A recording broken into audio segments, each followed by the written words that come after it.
Auckland pubs not being able to open to show Rugby World Cup games. Surely no one, least of all the Minister of Tourism, would think that was a good idea. Enter the Greens, who've been labelled party poopers, I mean they're wowsers for goodness sake, for failing to support a rule change introduced by ACT's David Seymour. Prime Minister John Key joins me now from Parliament. John, good morning to you. Morning, Paul. Oh, can I just say, for people on Radio Live who can't see you there in Parliament, what a beautiful array of flags behind you. They are truly spectacular. It's going to be great when the new one's up. They're going to sparkle, the new ones. They're going to sparkle and they're going to be beautiful. Any chance you get. Quite frankly, the ones behind you are sparkling now. I think we should hang on to it. All right, let's talk these bars. I mean, the Greens, we all know the Greens are wowsers.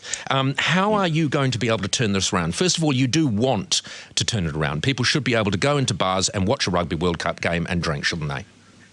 That's my view, because, look, the law does allow for a publican to go in and say, I'd like to apply for an extra licence for a specific event, and that happens, say, in the Football World Cup.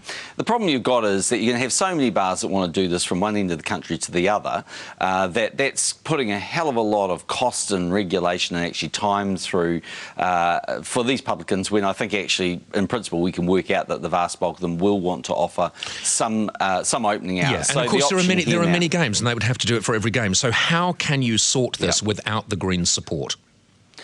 Yeah, OK, so the government can put on the order paper, and yesterday afternoon I had a discussion with the Minister of Justice after the Greens vetoed David Seymour's bill and said, OK, let's start working on a government bill.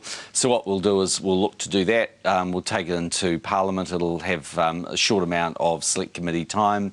We'll have to think about, what those rules look like, because it's different for every bar, actually. Some close at one time, some, close at another. But, yeah, in principle, one option would be to say, which would not be unreasonable, for every All Black game, for the quarters, the semis, the finals, maybe the playoff for third and fourth, all of those we have a blanket coverage. If your normal licence, say, finishes at 3 o'clock and the game's at 5, we're not going to make you close between 3 and 5. People often want to offer a breakfast and things afterwards, all that sort of stuff. I mean, it's just, surely we're sophisticated enough during the Rugby World Cup to allow bars to open, but technically, do you know that you can do this in the time frame you have without unanimous support in the House? Yeah, we don't need unanimous support like anything in Parliament. We need a majority, 61 votes, and we're pretty confident we'll get that. Okay, all right. Votes. Why would it not just be for every game of the Rugby World Cup? Oh, you could do. I mean, I guess the argument is... Why don't we do that? Let's do that, because that's the sophisticated thing to do. Let's just make it for every game in the Rugby World Cup. You could. I mean, the only point I'd sort of make is that the case is probably not quite as strong for a couple of countries that don't involve New Zealand in an early game in the pool round, and the bar. Let's say you're on the North Shore of Auckland, where there's a reasonably big South African population. Those local bars in Takapuna, they'll probably apply for those games. All right. I just thought it would have made it easy. Just isn't it? Simple legislation is good legislation. So you'll consider doing it for every game? Yeah, we're working our way through the process at the moment. That's a no. All right, let's talk... No, it's not necessarily a no. We're literally working our way through it. OK. All right, let's talk about the economy. You will have seen Westpac's quarterly outlook, which came out yesterday, and it makes pretty grim reading. On one side of the spectrum, you have the likes of Winston Peters, who I think you have to say is talking the economy down, saying we're heading for recession. On the other side, you have yourself, who is beginning to sound like you're talking the economy up. Are you a little bit fearful now that things are just not that rosy, and you're going to maybe have to look at some kind of stimulus package? Well, if you think I'm talking the economy up, then that's what you think the Reserve Bank governor is doing, which is, by the way, that's his full-time job, to manage the economy from an interest rate perspective, and that's what you think the Treasury are doing.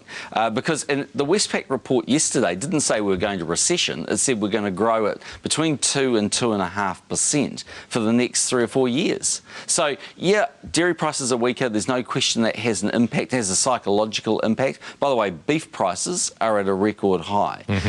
Yes, China is slowing down a wee bit, and you saw them devalue yesterday, but they are taking a range of actions in relation to stimulus. But look, there is a pretty heavy program of work being undertaken around New Zealand. Jobs are being created, and you've had well over, I think, 150,000 approximately created in the last couple of years. So I accept that while dairy prices are weak and China's a little bit slower, you've got an ICT sector that's going well. Manufacturing has expanded 33 months in a row.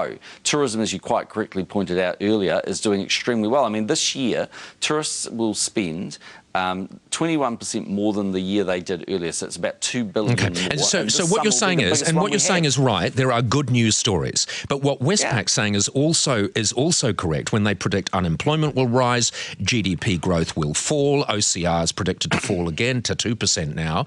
Are you not perhaps overly optimistic about the future?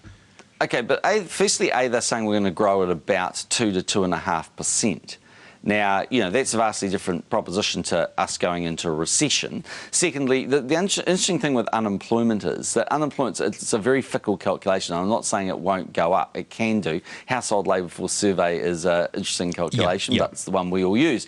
But the point is, we, for instance, have what's called the highest participation rate pretty much in the Western world. I mean, there are countries a bit higher, but not very many.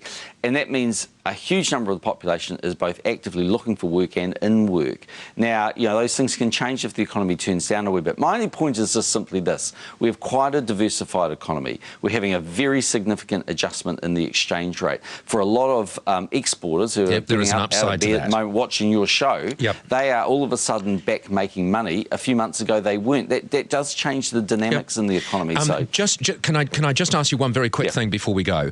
Revenue Minister Todd McClay, of course, has confirmed he's going to take paper to cabinet with regard to the GST threshold on goods purchased overseas, which are roughly $400 now, talking about the potential of making it, $20, maybe even zero. You support that idea, don't you? I do.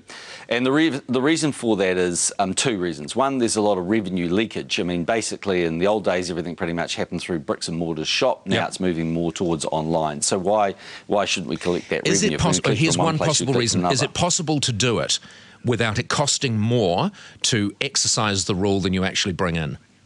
Yeah, and that's the balancing act that we've got. We've got to make sure it's revenue positive and actually not so inconvenient for the purchaser that it's just a pain in the neck. Because at the moment, if you're above the de minimis rule, above the $400, there's a much more convoluted process, including having to ring up and all of these things sometimes. So the trick is finding a simple process. We've got to make it quicker. Yeah, that's right. All right, John, thank you very much. We'll catch you back on Monday. No problem. Take care. See you. Thanks a lot.